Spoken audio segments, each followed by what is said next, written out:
Hello students, my name is Abhishek Sudhir. I am an assistant professor at the Jindal Global Law School. Welcome to EPG Pathshala. Today we'll be discussing Module 8, Right to Free Speech and Expression under the Constitution of India, which forms a part of paper number 4 on the civil and political rights. The right to free speech and expression is a right that has been given a wide and expansive interpretation by the Supreme Court of India. At the same time, the Supreme Court has also sought to restrict the ambit of the right. An environment in which one can feel free to express one's thoughts and opinions without any hesitation or fear is essential for the social, economic, and cultural progress of the country, is what the Supreme Court has said. The Supreme Court has, with this in mind, interpreted Article 19(1)(a) of the Constitution in a liberal manner and has judicially created several rights, some of which could not have been anticipated by the framers of the Constitution themselves. This module will discuss some of these constitutional developments in which the right to freedom of speech and expression has been used to protect rights not explicitly mentioned in the Constitution but implicit in its spirit. What are the learning outcomes of this module? The purpose of this module is to give the students an overview of the constitutionally recognized components of an individual's right to freedom of speech and expression. The module also hopes to help the student understand the manner in which the right to freedom of speech and expression is protected by the Constitution of India and the role the Supreme Court has played in this. Now, let's start with Article 19(1)(a) of the Constitution. 19(1)(a) states that all citizens shall have the right to freedom of speech and expression. However, Clause 2 imposes certain restrictions on this right. Those restrictions are contained in the following clause. Nothing in subclause A of Clause 1 shall affect the operation of any existing law or prevent the state from making any law insofar as such law imposes reasonable restrictions on the exercise of the right conferred by the said subclause in the interest of the sovereignty and integrity of India, the security of the state, friendly relations with foreign states, public order, decency or morality, or in relation to contempt of court, defamation, or incitement to an offense. Now, here is where the Supreme Court of India comes in. They will have to interpret what is a reasonable restriction. They have to interpret whether that restriction is in the interest of the sovereignty and integrity of India. They have to interpret whether that reasonable restriction is in the interest of the security of the state. They have to interpret whether that reasonable restriction is in furtherance of friendly relations with foreign states. They have to interpret if that restriction is in the interest of public order, decency, or morality. What is the meaning of decency? What is the meaning of morality? These are things that the Supreme Court has to interpret and elucidate. The Supreme Court also has to see if those reasonable restrictions relate to contempt of court or defamation. What is defamation? To incitement of an offense. Therefore, it is the Supreme Court of India that is the last line of defense between a society that guarantees free speech and a society that seeks to curb free speech. The text of the Constitution is simple and brief and does not answer questions such as what constitutes expression or as to whether the freedom of the press is protected. These questions have been answered by the Supreme Court in its various judgments. Let's start with the landmark case of Maneka Gandhi versus Union of India, a case that was decided in the aftermath of the emergency. India is a democratic nation, and democracy is entwined with the concept of free speech. Democracy is, after all, based on the idea that every person should have his or her say in the government, i.e., it is a government of the people, by the people, and for the people. And if you're in constant fear of speaking up, criticizing that government, then what kind of government is it? Is it your government? It certainly isn't. As the Supreme Court has observed in Maneka Gandhi's case, and I quote, democracy is based essentially on free debate and open discussion. For that is the only corrective of government action in a democratic setup. If democracy means government of the people, government by the people, it is obvious that every citizen must be entitled to participate in the democratic process, and in order to enable him to intelligently exercise his right of making a choice, free and a general discussion of public matters is absolutely essential. Now, let's come to some semantics surrounding the right to freedom of speech and expression. One interesting question is, does the freedom of speech and expression include the freedom not to be forced to be receptive to one's speech and expression? To put it another way, we know that freedom of speech and expression includes the freedom to express opinions. Conversely, does it include the freedom to not be forced to be receptive to these ideas? Answering in the affirmative, the Supreme Court has held that this right comprehends the freedom to be free from what one desires to be free from. Essentially, individuals cannot be forced to listen to something they just don't want to. And this is where the case of loudspeakers comes into the picture. Imposing a ban on the use of loudspeakers, the court observed that a loudspeaker forces a person to hear what he wishes not to hear. He might wish to hear it, but right next to him might be another individual who does not wish to hear it. The court has also held that the use of a loudspeaker is incidental to the exercise of the right, but in and of itself does not constitute a right to express opinions. What that basically trying to say is, speaking into the loudspeaker only amplifies what you're saying. It is not crucial to what you're saying. It is only incidental to what you're saying. It is only incidental to your speech. Now let's come to the right to receive information. In a public interest litigation filed by the People's Union for Civil Liberties, the issue was whether a voter has the right to receive relevant information, such as assets, qualification, and involvement in offences, for being educated and informed, for judging the suitability of a candidate contesting elections as an MP or an MLA. A public interest litigation is a device that the Supreme Court has essentially invented. Under a PIL, an ordinary citizen of the country can approach the court on behalf of a marginalized group of citizenry that is unable to approach the court. Filing a PIL, the PUCL, the People's Union for Civil Liberties, sought to get a clear answer from the Supreme Court on whether the right to free speech and expression included the right to receive information. The court held that the right of the citizens to obtain information on matters relating to public acts flows from the fundamental right enshrined in Article 19, 1A. Having access to the basic details of candidates contesting elections for parliament or state assemblies will help the voter make an informed choice when exercising his or her franchise, said the Supreme Court. Thus, the right to information has been held to be an intrinsic part of Article 19 by the Supreme Court of India. Now let's deal with the bogey of the freedom of the press. As some of you might know, freedom of the press is not explicitly granted in Article 19, but is it implicit? The makers of India's constitution certainly thought so. However, the government in the 1970s, headed by Srimati Indira Gandhi, in order to curb the freedom of the press, put in place a newsprint policy. The policy imposed ownership restrictions, limits on the number of pages a newspaper could carry, among other things. The government justified these restrictions as a manner of regulating the supply of the newsprint quota to newspapers. They said they were not interfering with the freedom of the press. All they were trying to do was to regulate the amount of newsprint quota that was supplied to the newspapers, thereby reducing the size of the newspaper. They said the newspapers were still free to print whatever they wanted to, as long as they stayed within the page limit of the newspaper. This is the famous case of Bennett Coleman and Co. versus Union of India.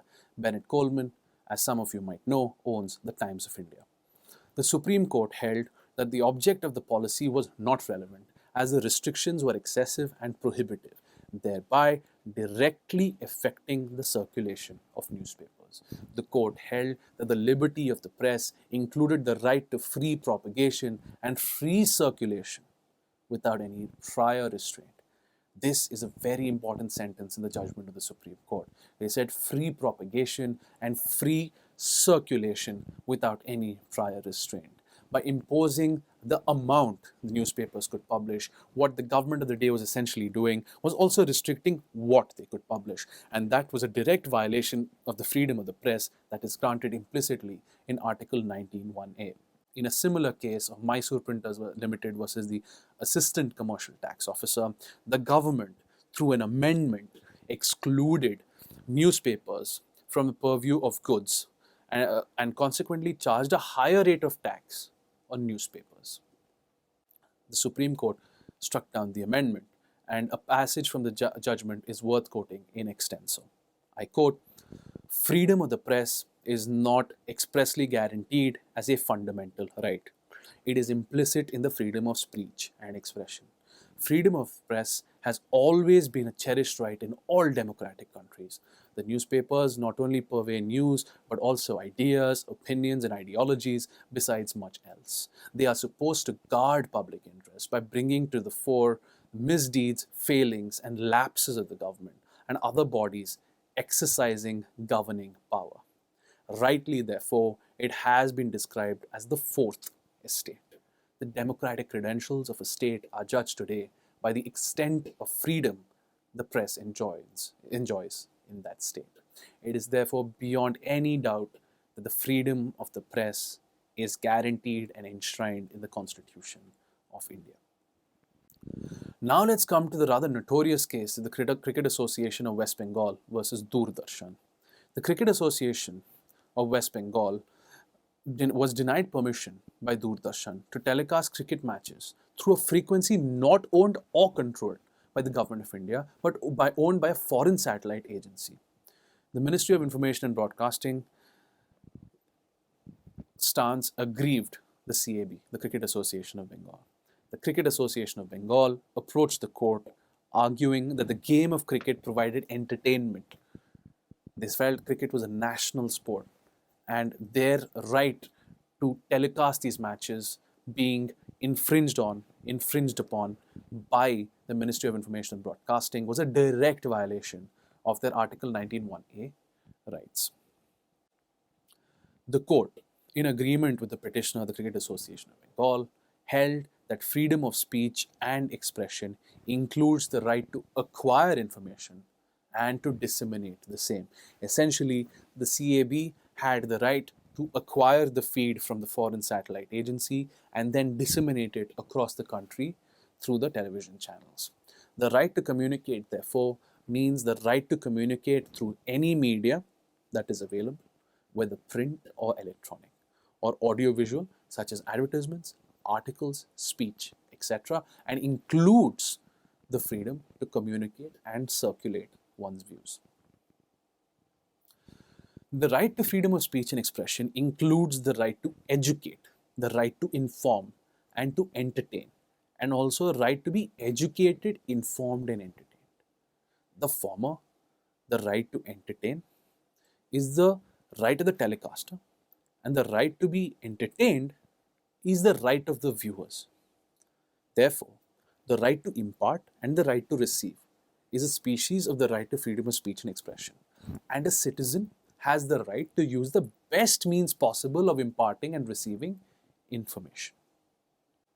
Now let's come to the rather tricky issue of commercial speech, which is to be distinguished from non-commercial speech. In a case where Tata Press Limited wanted to publish a telephone directory, the Mahanagar Telephone Nigam Limited, MTNL, forbade them from doing so, claiming an exclusive right to publish telephone directories under the Telegraphs Act 1885. The court rejected MTNL's contention and held that commercial advertisement is a form of speech and expression as they disseminate information through advertisement. So essentially, what the court said was Tata Press Limited had every right to publish the telephone directory. Now let's come to the right to remain silent and the right to demonstration. In a case where the government had imposed a complete ban on civil servants from participating in any form of demonstration, striking down the rule in question, the court held that demonstrations being visible representation of ideas would be protected as a form of speech, provided they are not violent and disorderly. In this case, Kameshwar Prasad, a civil servant, petitioned the court, whereby his right to participate in a demonstration was denied by the state. The Supreme Court simply said that Kameshwar Prasad was a citizen of this country first and then a civil servant. And as a citizen of this country, he had every right to take part in a peaceful demonstration. And that formed an intrinsic part of his Article 19 rights. In another case, the court has held that Article 19(1)(a) includes in itself the right to remain silent. Again, you might hold an opinion, but nobody can force you to actually impart, or nobody can compel you to impart or express that opinion or view. Now, let's come to the interesting case of a right against telephone tapping. A PIL was filed by PUCL again in the wake of a leaked report. The report, titled Tapping of Politicians' Phones, was allegedly written by the Central Bureau of Investigation, the CBI. The court held that telephone tapping, unless it comes within the grounds of restrictions under Article 19, Clause 2, would infract Article 19(1)(a) of the Constitution. It further held that the right to freedom of speech and expression is guaranteed under Article 19(1)(a) of the Constitution. This freedom means the right to express one's convictions and opinions freely by word of mouth, writing, printing, picture, or any other manner. So, they said that when a person is talking on a telephone, he is exercising his right to freedom of speech and expression. And unless tapping of that phone is a reasonable restriction under Article 19(1)(a), then it would be unconstitutional. Let me explain further. The government believes that individual A, who is a citizen of the country, is a suspected terrorist. The government may tap his phone provided there is a law authorizing them to do so in the first place, and provided that that law has been imposed in the interest of, let us say, the integrity or the safety, public order.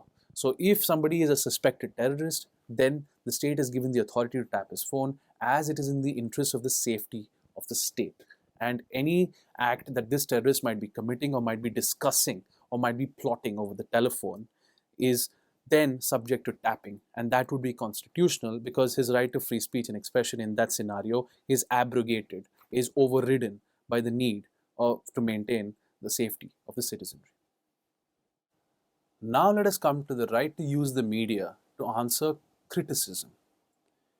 In the case of LIC versus Manubhai, Manubhai wrote an article suggesting that the LIC was charging unduly high premiums from its insurance policy subscribers. The LIC acted by publishing a rejoinder in the daily national newspaper and its in-house magazine, Yogashema. Manubhai now wrote another article rebutting what the LIC wrote in its rejoinder, and Manubhai requested the LIC to publish his reply in its in-house magazine. His request was turned down by the LIC, and as a result, he approached the court. Now, students, at this stage, I want to pause and explain the justiciability of fundamental rights to you. The Life Insurance Corporation of India, you might ask yourself, is it a private or a public sector company? The LIC is a public sector company. Fundamental rights are enforceable against the state. What that means is fundamental rights are enforceable against union government and state governments. Not only that, fundamental rights are also enforceable against companies that come under a wide definition of the word state. The LIC, the Life Insurance Corporation, is a state for the purposes of the fundamental rights because it is primarily government run and government controlled. Therefore, Manubhai's case is an instance of a private citizen bringing a petition under Article 32 of the Constitution for the enforcement of his fundamental rights and to redress a violation by the state, here the LIC. Now let us return to the facts of that case. In Manubhai's case, the court held that the attitude of the LIC in refusing to publish Manubhai's reply was both unfair and unreasonable. The Supreme Court said that it was unfair because fairness demanded that both viewpoints, those of Manubhai on the one side and those of the LIC on the other, be placed before the readers, and an unreasonable rejection by the LIC because there was no justification for refusing publication. By refusing to print and publish the rejoinder, the LIC had violated the respondent's fundamental right to free speech and expression.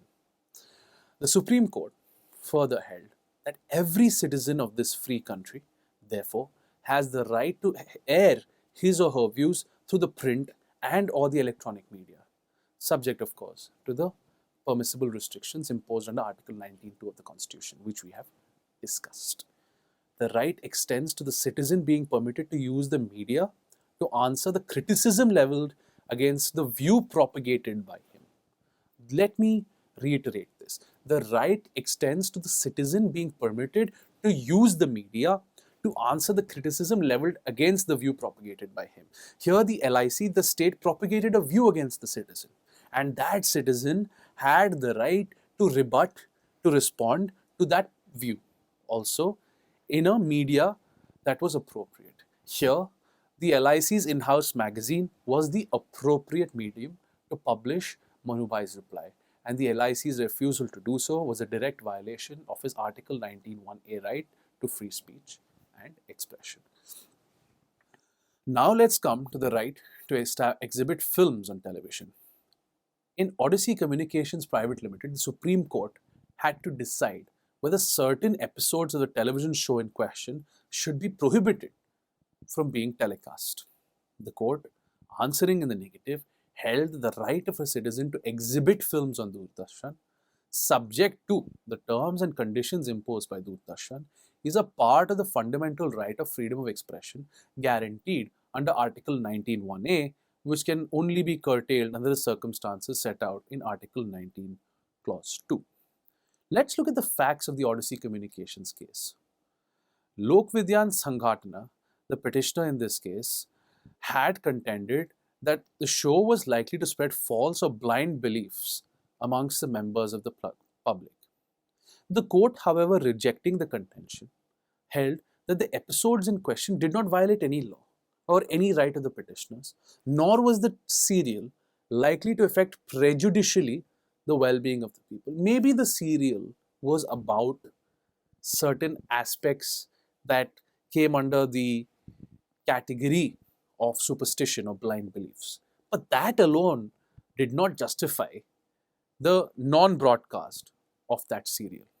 The episodes, according to the Supreme Court, being telecast on Doordarshan was not likely to endanger public morality and thus could not be restrained from being telecast. The Supreme Court concluded by holding that a citizen's right to exhibit films on television is similar to the right of a citizen to publish his views through any other media, such as newspapers, magazines, advertisements, hoardings, etc., subject, of course, to the terms and conditions of the owners of that media. As long as the terms and conditions of the owners of that media, in this case Doordarshan, were satisfied to deny the broadcast of the show when it did not come under any of the grounds to curtail the broadcast under Article 19, Clause 2, was a direct violation of the Article 19(1)(a) right of the petitioner, Odyssey Communications.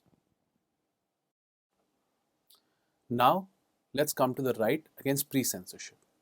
The Government of India had issued directions under Section 7, Clause 1C of the East Punjab Public Safety Act to the editor and publishers of a newspaper, asking them to submit for scrutiny in duplicate all news stories about communal matters, news and views about Pakistan.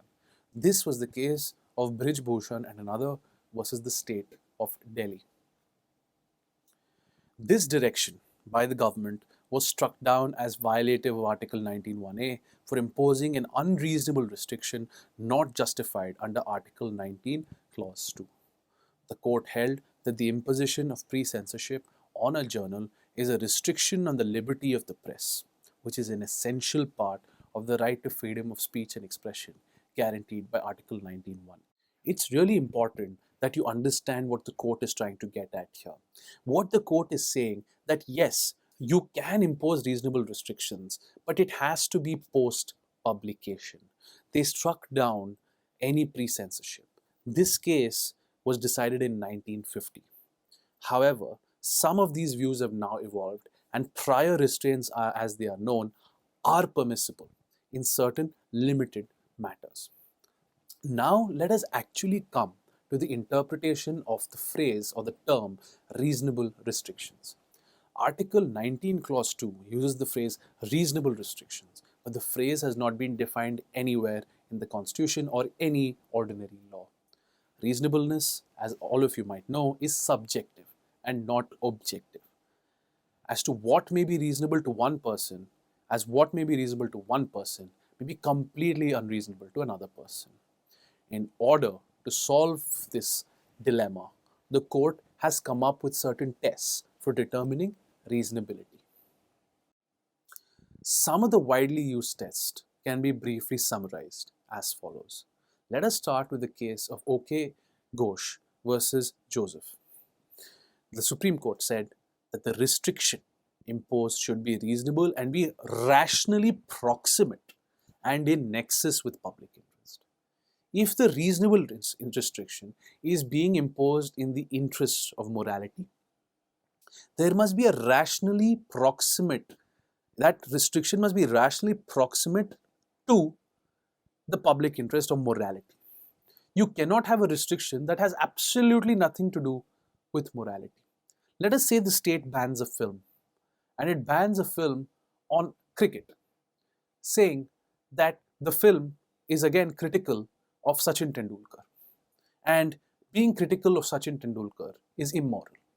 There is absolutely no rational nexus with morality there, and that should be struck down. Let's also look at the definition of the reasonable restriction test in the case of the Municipal Corporation of the City of Ahmedabad and others versus Mohammad Usman Bhai. Reasonableness should be determined, said the court, in an objective manner and from the angle of the general public's interest, and not from the viewpoint of the person upon whom the restrictions are imposed. There must be a societal standard, essentially. What does society deem to be reasonable? That is the test of reasonable restrictions. So students, to sum up the set of modules on the right to free speech and expression, we have seen the theoretical underpinnings of the right to freedom of speech and expression.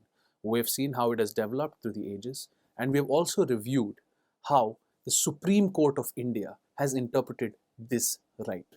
We can say safely that the right to freedom of speech and expression is firmly entrenched in the Constitution of India. The court has expanded the right to freedom of speech and expression to include novel concepts as the right to receive information, the right not to receive information, the right to respond to criticism. They have been innovative, and the freedom, therefore, under Article 19(1)(a) is ever expanding and is not confined to traditional understandings of free speech. In the age of social media, such as Facebook and Twitter and Instagram, the role of the Supreme Court now becomes all the more crucial in protecting this sacrosanct right. As demonstrated in this module, the Supreme Court has innovatively expanded the scope to include various rights. And as long as they continue doing so, the society we live in will continue to be a vibrant one, and a society that is based on the right of each person, each citizen, to speak his mind freely.